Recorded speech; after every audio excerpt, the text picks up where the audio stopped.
ब्राह्मण व्रत वर्णन। ऋषियों ने कहा, आपके द्वारा वर्णित यह महान आख्यान हमने सुन लिया है। इसमें मनुओं के साथ प्रजाओं का तथा ऋषियों के सहित देवों का, पितरों का, गंधर्वों का, भूतों का, पिशाच, उरग और राक्षसों का, दैत्यों का, दानवों का, यक्षों का और पक्षियों का वर्णन है।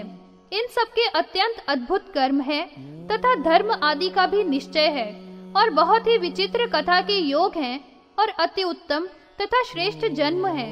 यह सभी का हमने भली प्रकार से श्रवण कर लिया है। आपने जो भी वर्णन किया है वे बहुत ही श्रुति प्रिय सुंदर वाणी के द्वारा किया है और हमारे मन और कानों को सुख देने वाला है तथा अमृत के ही समान प्रीणन करने वाला है। उन सब महर्षियों ने सूत जी की इस रीति से आराधना करके उनका बड़ा ही सत्कार किया था। फिर उन सत्र करने वालों ने सबने पुनः सर्ग के परिवर्तन के विषय में उनसे प्रश्न किया था। उन्होंने कहा था, हे सूत जी, आप तो महान पंडित हैं। अब हमको यही बतलाइए कि फिर इस सर्ग का परिवर्तन किस प्रकार से होगा।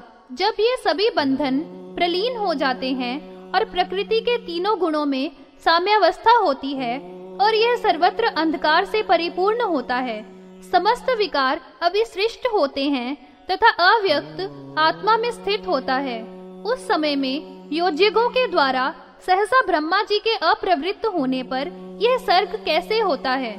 इस सर्ग की प्रवृत्ति होने की क्या रीति होती है, यही अब हम पूछते हैं। उसको आप कृपा करके हमको बतला दीजिए। इस तरह से जब लोमहर्षण सूत जी से पूछा गया था तो फिर उन्होंने पुनः उस सर्ग की जैसी प्रकृति हुआ करती है उसकी व्याख्या करने का उपक्रम किया था और उन्होंने कहा था कि यहाँ पर जैसे यह सर्ग प्रवृत्त होगा उसको मैं आप लोगों को बतलाऊंगा। हे वत्स, यह सब पूर्व की ही भांति समझ लेना चाहिए और संक्षेप से अब भी समझ लो।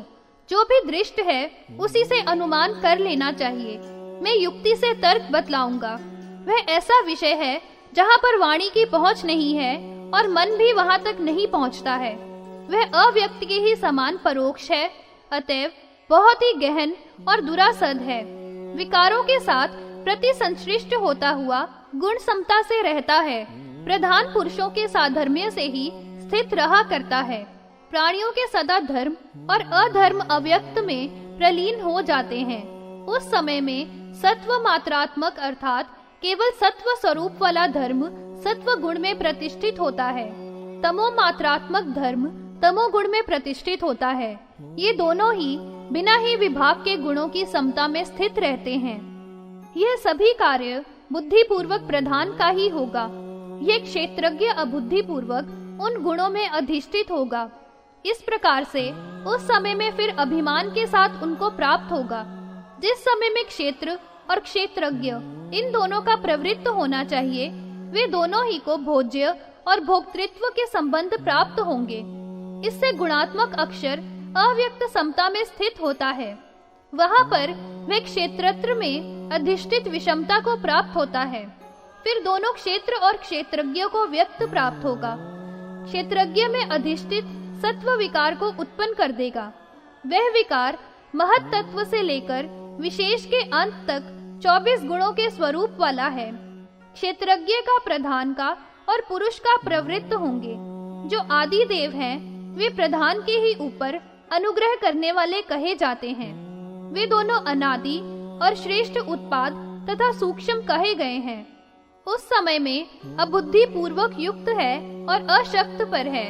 यह प्रत्यय रहित और अमोघ है और जल में मछली के ही समान स्थित है। पूर्व में दोनों ही पूर्व की प्रवृत्ति वाले हैं और फिर सर्व को प्राप्त हो जाएगा। जो अज्ञ हैं, वे रज, सत्व और तम नामों वाले गुणों से प्रवृत्त हुआ करते हैं। यह मनुष्य प्रवृत्ति के समय से रजोगुण से अभिपन्न होता है और महत्वभूत आदि की विशेषता और इंद्रिय तथा की विशेषता को गुणामुखी के और निमित्तों के साथ ध्याई के ये रज, सत्व और तम पर स्वर में विधर्मी होते हुए व्यक्त होते हैं। आध्यात्म सभी और अज्ञाम्बु क्षेत्र में प्राप्त हो जाएंगे। फिर संसिद्ध कार्य और करण वाले अभिमानी उत्पन्न हुआ करते हैं। सभी सत्व अव्यक्त से पूर्व ही प्रसन्न होते हैं। पूर्व में होने वाली स्थिति में जो भी प्राणधारी हैं, वे चाहे साधक होवे या असाधक होवे, वे सभी स्थान प्रकरणों के साथ असंशांत हैं। वे सब कार्यों को प्राप्त करेंगे और बार बार उत्पन्न होंगे। धर्म और अधर्म परस्पर में केवल गुण के ही स्वरूप वाले होते हैं और वे एक दूसरे के वर के द्वारा या अनुग्रह के द्वारा आरंभ हुआ करते हैं। इसके उपरांत तुल्य प्रसृष्टि शव सर के आदि काल में विक्रिया को प्राप्त होता है। गुण इस कारण से उसका प्रतिधान किया करते हैं, वह उसको अच्छा लगता है। वे गुण जो भी कर्म पूर्व की सृष्टि में प्रतिपन्न हुए थे, वे ही बार बार सृज्यमान होते हुए प्रतिपन्न हुआ करते हैं। हिंसा अहिंसा, मृदु क्रूर, धर्म अधर्म, रित अनृत, ये सब जो भी जिसको प्रिय लगता है, उसी भाव से भावित होते हुए प्रसन्न हुआ करते हैं। महाभूतों में अनेक रूपता इंद्रियों के विषयों में तथा मूर्तियों में अनेक रूपता इंद्रियों के विषयों में तथा मूर्तियों में अनेकता होती है और प्राणियों के विप्रयोग गुणों से ही प्रवृत्त हुआ करते हैं। मैंने यह सर्ग आपको बहुत ही संक्षेप से बता दिया है। अब ब्रह्मा जी का उद्भव भी मैं बहुत संक्षेप से वर्णन करूंगा। उसी अव्यक्त कारण से जो सत और असत स्वरूप वाला है, प्रधान से और पुरुष से महेश्वर जन्म ग्रहण किया करते हैं। वे ही फिर सम्मान करने वाले ब्रह्मा के नाम वाले हो जाते हैं और फिर यही ब्रह्मा जी अभिमान और गुणात्मक लोकों का सृजन करते हैं। महत तत्व से अहंकार की उत्पत्ति होती है और फिर अहंकार से भूतों का उद्भव हुआ करता है। ये भूत और इंद्रियां एक ही साथ संप्रवृत्त हुआ करते हैं। इन भूतों से अन्य भूतों के भेद होते हैं। इस तरह से सर्ग प्रवृत्त हुआ करता है। उनका विस्तार और अवयव जैसी प्रज्ञा है और जैसा भी सुना है मैंने आपको पूर्व में बता दिया है, उसी प्रकार से इनका अवधारण आप कर लीजिए। इसको नैमिक क्षेत्र में रहने वालों ने श्रवण करके जो उस समय में लोकों की उत्पत्ति और संहार कहा गया था, उस सब में अवभृत को प्राप्त करके शुद्ध हुए ऋषिगण पुण्य लोक को प्राप्त हो जाते हैं। जिस रीति से आप लोग विधि पूर्वक यजन करके और देव आदि का अर्चन करके तथा अवभृत को प्राप्त करके शुद्ध हुए हो, फिर आयु के समाप्त होने पर शरीरों का त्याग करके कृतार्थ हुई है और परम पुण्य लोक को प्राप्त करके इस प्रकार से आनंदित हो रहे हैं। ये वे भी नैमिष्य अर्थात नैमिक क्षेत्र में रहने वाले सत्री को देखकर और स्पर्श करके उस समय में अवभृत स्नान किए हुए सबके सब स्वर्ग लोक को गमन कर गए थे। हे विप्रो, उसी प्रकार से आप लोगों ने भी बहुत प्रकार के यज्ञों के द्वारा यजन किया है। हे उत्तम द्विजगणों, फिर जब आपकी आयु का अवसान होगा तब आप भी सब स्वर्ग में गमन कर जाएंगे। इस महापुराण में 4 पाद हैं। सर्वप्रथम प्रक्रिया है जो कि प्रथम पाद है, फिर कथा का परिग्रह है, फिर अनुष्वंग है और अंत में उपोद्घात तथा उपसंहार है। इसी रीति से 4 पादों वाला यह पुराण लोक सम्मत है। इस पुराण को लोकों के हित में रति रखने वाले भगवान वायुदेव ने ही साक्षात रूप से इसको कहा है।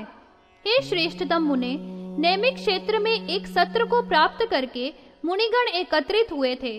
तभी उनसे कहा, उसका प्रसाद संसिद्ध हो गया जो भूतों की उत्पत्ति और तप से संयुक्त है। इस प्रधानी की अर्थात प्रधान के द्वारा की हुई तथा ईश्वर के द्वारा कराई हुई सृष्टि को भली भांति जानकर मेधावी पुरुष कभी भी मोह को प्राप्त नहीं होता है। जो भी कोई विद्वान विप्र इस ब्रह्मा जी के परम पुरातन इतिहास का श्रवण करता है अथवा श्रवण कराता है और इसका ध्यान भी करता है, वह महेंद्र देव के स्थानों में अनंत वर्षों पर्यंत आनंद प्राप्त किया करता है और ब्रह्मा के सायुज्य को प्राप्त करके ब्रह्मा के साथ आनंदित होता है। उन प्रजाओं के स्वामी महात्माओं तथा कीर्तिमानों की कीर्ति को, जो कि इस पृथ्वी के ईश हैं, संसार में प्रथित करके ब्रह्मा के ही समान हो जाता है। यह पुराण परम धन्य है, यश की वृद्धि करने वाला है, आयु के बढ़ाने वाला, परम समरूप और वेदों की समानता रखने वाला है। यह पुराण ब्रह्मवादी श्री कृष्ण द्वैपायन ने ही कहा है। जो मनुष्य इस मनवंतरों की कीर्ति को प्रथित करता है तथा देवों की और भूरी द्रविण तेज वाले ऋषियों की कीर्ति को फैलाता है, वह सभी प्रकार के पापों से छूट जाता है और महान पुण्य का लाभ प्राप्त किया करता है। और जो विद्वान प्रत्येक पर्व पर इसका श्रवण कराता है और इस अंतिम पाद को श्राद्ध में ब्राह्मणों को सुनाता है, वह अक्षय और सर्व कामनाओं की पूर्ति करने वाला होता है। कारण यही है कि पहले यह उसी के द्वारा कहा जाता है। जो पुरुष इसकी निरुक्ति को जानता है, वह सभी पापों से मुक्त हो जाता है। उसी भांति तीनों वर्णों में जो मनुष्य इसको पढ़ते हैं, इस इतिहास का श्रवण करके धर्म की बुद्धि हो जाती है और शरीर में जितने भी करोड़ रोमों के छिद्र हैं, उतने ही वर्ष वह स्वर्ग में निवास करता है। शरीर में स्थित रोमकूपों के समान उतने ही सहस्त्र वर्षों तक स्वर्ग में आनंद प्राप्त किया करता है। फिर ब्रह्मा के सायुज्य में गमन करने वाला होकर देवों के साथ में परमानंदित हुआ करता है। यह महापुराण सभी पापों के हरण करने वाला, पुण्य स्वरूप, पवित्र और यश वाला है। ब्रह्मा जी ने ही इस शास्त्र पुराण को वायुदेव के लिए दिया था। उस वासुदेव से इसकी प्राप्ति उष्णा ने की थी। उष्णा से देव गुरु बृहस्पति जी ने प्राप्त किया था। बृहस्पति ने फिर सविता को बताया था। सविता ने मृत्यु को दिया था और मृत्यु ने फिर इंद्र को दिया था। इंद्र ने वशिष्ठ मुनि को बताया था और वशिष्ठ जी ने सारस्वत को दिया था। सारस्वत ने त्रिधामा को दिया था और त्रिधामा ने शरध्वान को दिया था। शरध्वान ने त्रिविष्ट को दिया और उसने अंतरिक्ष को दिया था। अंतरिक्ष ने चर्षि को बतलाया और उसने त्रय्यारूण को दिया था। त्रय्यारूण ने धनंजय को दिया था और उसने कृतांजय को दिया था। कृतांजय से तृणंजय को मिला था और इससे भरद्वाज को प्राप्त हुआ था। भरद्वाज ने गौतम को दिया था और उसने फिर निरयंतर को दिया था। निरयंतर ने बादश्रव को यह बताया था और उसने सोम सुष्म को दिया था। फिर उसने तृण बिंदु के लिए दिया था। तृण बिंदु ने दक्ष को दिया था और उसने फिर शक्ति को बताया था। शक्ति से गर्भ में ही स्थित पराशर मुनि ने इसका श्रवण किया था। पराशर से जादू करने ने प्राप्त किया था। फिर उससे द्वैपायन ने प्राप्त किया था। हे द्विजोत्तम, द्वैपायन मुनि से इस महापुराण को मैंने प्राप्त किया था। फिर मैंने अमित बुद्धि पुत्र को दिया था। यह इतना वाक्य ब्रह्मा आदि से लेकर गुरु वर्गों का मैंने बता दिया है। मनीषियों को प्रयत्न से इन गुरु वर्णों के लिए नमस्कार करना चाहिए। यह पुराण यशस्य, आयुष्य, पुण्य और सब अर्थों का साधक है। यह पापों के हनन करने वाला है। ब्राह्मणों को सदा ही इसका श्रवण करना चाहिए। इस पुराण को जो अशुचि हो, पापी हो तथा जो 1 वर्ष से भी कम वास करने वाला हो, उसको नहीं बताना चाहिए। जिसमें इसके प्रति श्रद्धा न हो, उसको, अविद्वान को और पुत्रहीन को भी कभी नहीं बताना चाहिए। यह परम पवित्र तथा उत्तम है। अतः जो अपना हित न हो, उसको भी नहीं देना चाहिए। जिसकी योनि अव्यक्त है, व्यक्त जिसका देह है, यह काल ही गति है, अग्नि मुख है, चंद्र और सूर्य ही नेत्र हैं, दिशाएं जिसके श्रोत्र हैं और वायु घ्राण है, वाणी जिसकी वेद है, अंतरिक्ष ही शरीर है, क्षिति ही पाद है, तारे रोम कहे हैं, ध्यो मस्तक है, विद्या अधोभाग है और उपनिषद जिसकी कूप है, उस देवों के भी देव को और जनों के जन्म स्थल को, यज्ञ स्वरूप तथा सत्यलोक में प्रतिष्ठित को, वरों के देने वालों के श्रेष्ठ वर को, आदि महेश्वर ब्रह्मा जी को प्रणत होकर नमस्कार करता हूँ।